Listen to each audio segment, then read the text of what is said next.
आणि आता पाहणार आहोत सविस्तर प्राइम टाइम आणि प्राइम टाइमच्या अगदी सुरुवातीला या क्षणाची सगळ्यात मोठी बातमी। ठाण्यामध्ये राष्ट्रवादी काँग्रेसला मोठा खिंडार पडलेला आहे।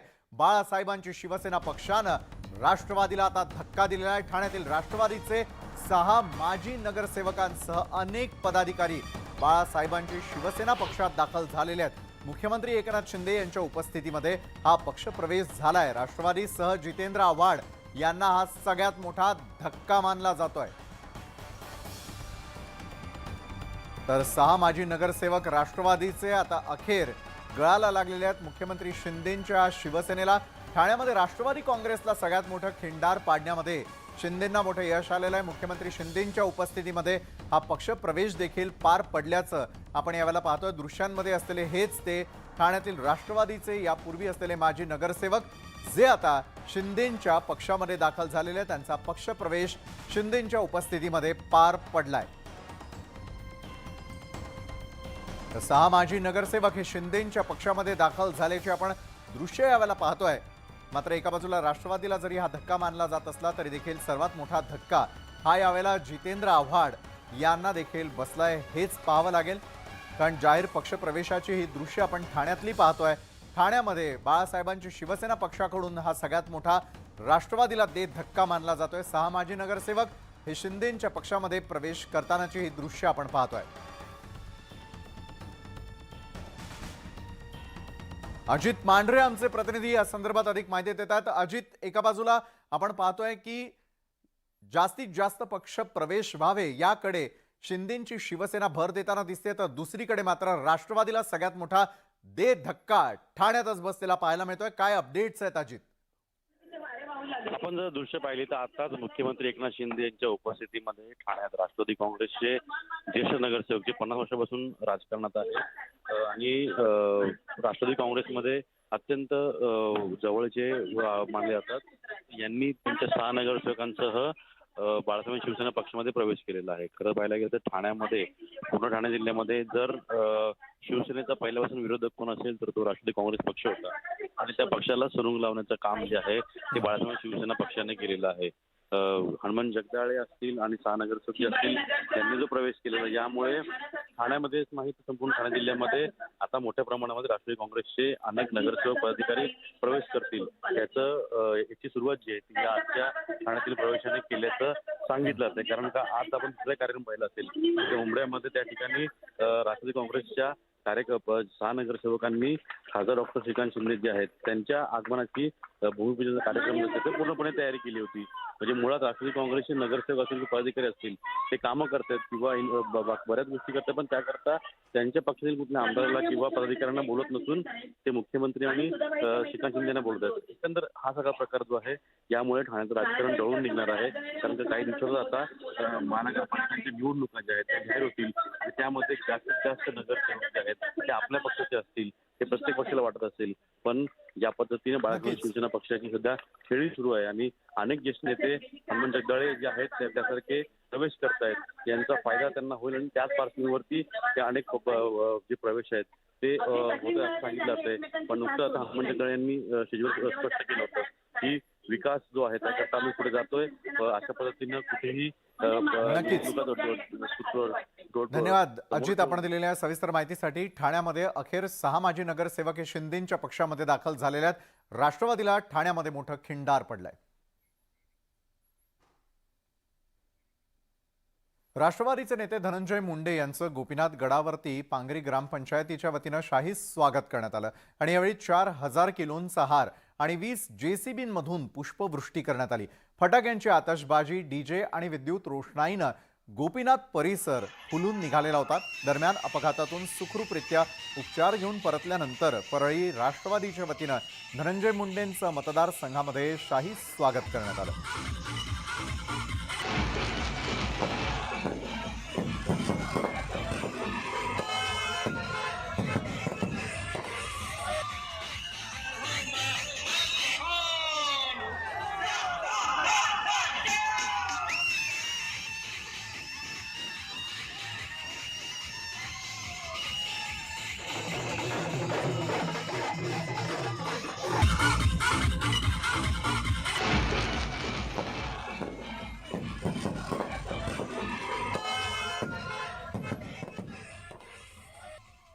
राज्यपाल भगतसिंग कोश्यारी यांचा राजीनामा राष्ट्रपती द्रौपदी मुर्मू यांनी मंजूर केलेला आहे. कोश्यारींचा राजीनामा मंजूर झाल्यानं विरोधक आणि सत्ताधाऱ्यांकडून वेगवेगळ्या प्रतिक्रिया व्यक्त होत आहेत. विरोधकांनी हा महाराष्ट्राचा विजय असल्याची प्रतिक्रिया दिली आहे, तर राज्यपालांचा कार्यकाळ पूर्ण झालेला होता आणि त्यामुळे विरोधकांनी आविर्भावामध्ये राहू नये असा टोला गिरीश महाजन यांनी लगावलाय.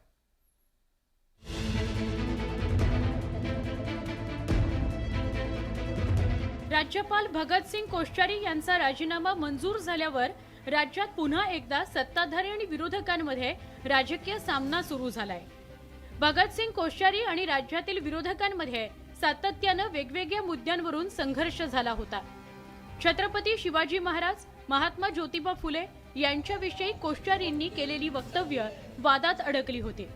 त्यामुळे विरोधकांनी कोश्यारींचा राजीनामा मंजूर झाल्यानं आनंद व्यक्त केलाय. महाराष्ट्राच्या दृष्टीने आता नवीन राज्यपाल राज्याला मिळाले, त्यांनी जर घटनेनुसार काम केलं तर नक्कीच महाराष्ट्रात त्यांचं स्वागत होईल आणि आमच्याकडून त्यांना पूर्ण सहकार्य लाभेल. हा खरा निर्णय तिने अगोदरच घ्यायला पाहिजे होता. उशिरा सुचलेलं शानपण आहे. तिने हा निर्णय अगोदर घेतला असता तर महाराष्ट्रात हा गदारोळच झाला नसता. तत्कालीन महाविकास आघाडी आणि भगतसिंग कोश्यारींमध्ये सरकार स्थापन होण्याच्या आधीच संघर्ष सुरू झाला होता. राज्यपालांनी 2019 मध्ये राज्यात राष्ट्रपती राजवट लागू केली होती. त्यानंतर देवेंद्र फडणवीस आणि अजित पवारांचा शपथविधी झाला होता. बहुमताची खातरजमा न करता पहाटे शपथविधी केल्याचा आरोप विरोधकांनी केला होता. महाविकास आघाडीच्या शपथविधीत अनेक अडचणी उत्पन्न केल्याचा आरोप मवियानं केला होता. राज्यपाल नियुक्त विधान परिषदेच्या 12 सदस्यांचा मुद्दा तर निकाली निघालाच नाही. तर राज्यपालांच्या राजीनामा प्रकरणात विरोधकांनी स्वतःची पाठ थोपटून घेण्याची काहीही गरज नाही. राज्यपाल भगतसिंग कोश्यारी यांचा कार्यकाळ पूर्ण झाला होता, याकडे सत्ताधाऱ्यांनी लक्ष वेधलं. भविष्यामध्ये एक शांततेमध्ये जीवन जगण्याचा त्यांचा संकल्प, यातून त्यांनी स्वतःहून राजीनामा दिला. आम्हा सगळ्या मंत्रिमंडळाला त्यांच्याबरोबर काम करताना खूप सुलभता होईल, प्रेरणा मिळेल. नियमाप्रमाणे त्यांनी राजीनामा दिलेला आहे, त्यामुळे विरोधकांनी आपली पाठ ठोकून घ्यायची किंवा फार आपणच काहीतरी फार मोठं कर्तृत्व केलेलं आहे अशा वेळेस महत्व राहू नये. भगतसिंग कोश्यारींऐवजी आता रमेश बैस हे महाराष्ट्राचे नवे राज्यपाल असतील.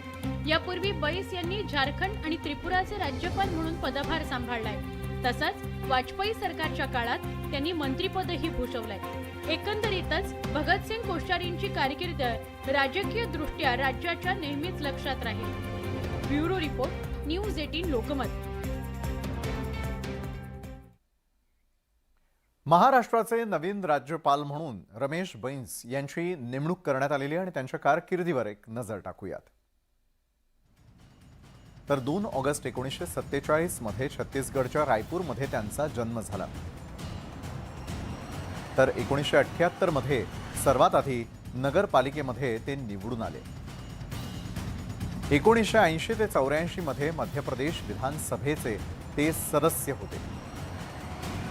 ते 1999 साली वाजपेयींच्या मंत्रिमंडळामध्ये केंद्रीय पर्यावरण आणि राज्यमंत्री म्हणून त्यांनी काम पाहिलं. रायपूरमधून 7 वेळा खासदार म्हणून निवडून आले. तर झारखंड आणि त्रिपुराचे राज्यपाल पदही त्यांनी भूषवलंय.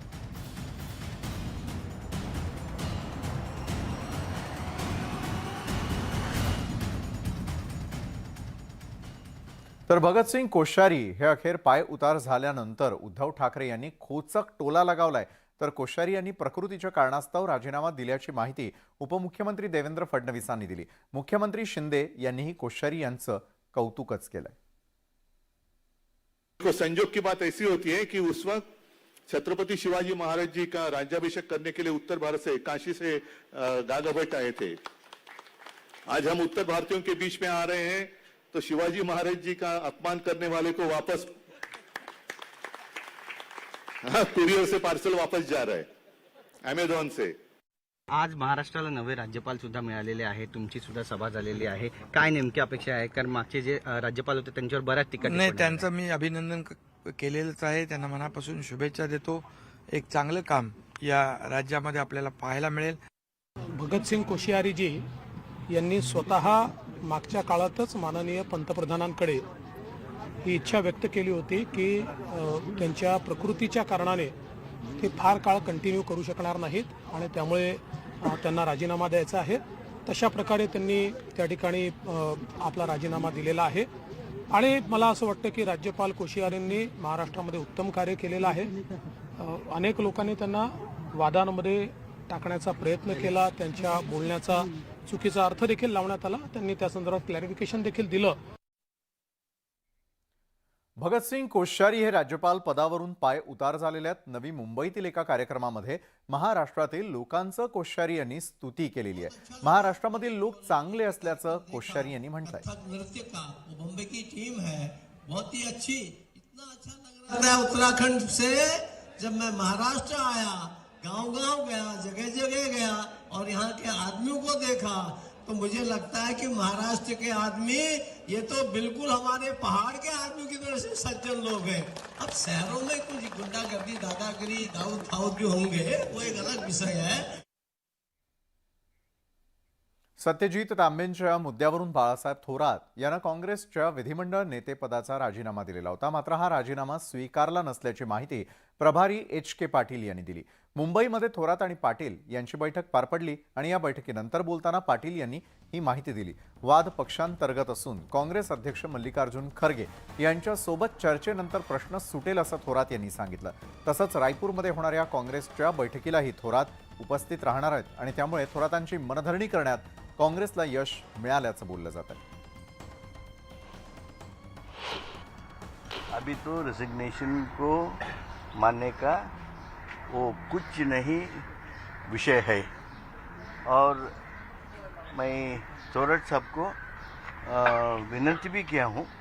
जो पक्ष की संगठने में जो कार्यक्रम है, मुझे मालूम है कि उसका हाथ का बहुत जो पेन है, इसके बावजूद उसको मीटिंग्स अटेंड करने के लिए मैं विनंती किया हूँ और रायपुर सेशन को वो आने वाला है.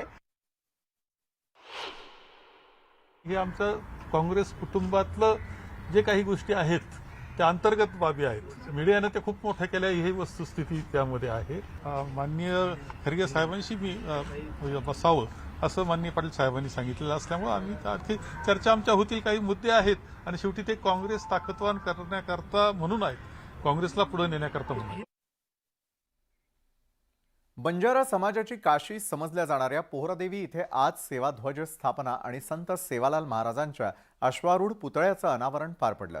मुख्यमंत्री एकनाथ शिंदे, उपमुख्यमंत्री देवेंद्र फडणवीसांसह अनेक मंत्र्यांच्या उपस्थितीत हा कार्यक्रम पार पडला. बंजारा समाजासाठी यावेळी अनेक मोठ्या घोषणा करण्यात आल्या. बंजारा समाजासाठी महामंडळ स्थापणार असल्याची घोषणा मुख्यमंत्री एकनाथ शिंदे यांनी केली आहे. तसंच महामंडळासाठी 50 कोटी देणार असल्याची ग्वाही मुख्यमंत्री शिंदेंनी दिली. तसंच बंजारा समाजासाठी तिजोरी खुली करणार असल्याचं मुख्यमंत्री उपमुख्यमंत्र्यांनी सांगितलं. 537 कोटींचा विकास आराखडा बंजारा समाजासाठी तयार असल्याचं उपमुख्यमंत्री फडणवीस यांनी सांगितलं. बंजारा बोर्ड या ठिकाणी स्थापन करण्याचा निर्णय आपल्या सरकारने घेतलेला आहे. जय सेवालाल. आणि त्या नंगारा बोर्ड साठी जे संजय राठोड यांची मागणी आहे की 50 कोटी रुपये त्याला देण्याची, ती देखील आपण आज 50 कोटी रुपये या बोर्डाला देण्याचा निर्णय देखील घेतोय. मध्ये 2.5 वर्ष तुम्हाला फुटकी कवडी देखील मिळाली नाही. जे आपण दिले होते त्यानंतर 1 पैसा मिळाला नाही. पण सेवालाल महाराजांची महिमा बघा. जे पैसे देत नव्हते त्यांना घरी बसवलं आणि जे पैसे देत आहेत त्यांना शिंदेजीच्या नेतृत्वामध्ये पुन्हा या ठिकाणी आणलं. आणि आता सांगतो, आता पैशाची कमतरता पडू देणार नाही. तर जसं आपण पाहिलं की बंजारा समाजाच्या मतांसाठी जोगवा मागितला जातोय, त्यात आता उद्धव ठाकरेही पोहरादेवीला जाणार आहेत आणि 30 मार्चला उद्धव ठाकरे हे पोहरादेवीमध्ये दाखल होतील. शिंदे फडणवीस यांनी आज पोहरादेवीत जाऊन त्या ठिकाणी सगळ्यांच्या भेटीगाठी घेतल्या. तशाच प्रकारे येत्या 30 मार्चला ठाकरे देखील पोहरादेवीला रवाना होणार आहेत. तर या होत्या संपूर्ण दिवसभरामध्ये आतापर्यंत घडलेल्या अतिशय महत्त्वाच्या अशा प्राईम घडामोडी. तर आजच्या प्राईम टाईममध्ये वेळ झाली इथंच थांबण्याची. ताज्या घडामोडींसाठी पाहायला विसरू नका न्यूज 18 लोकमत.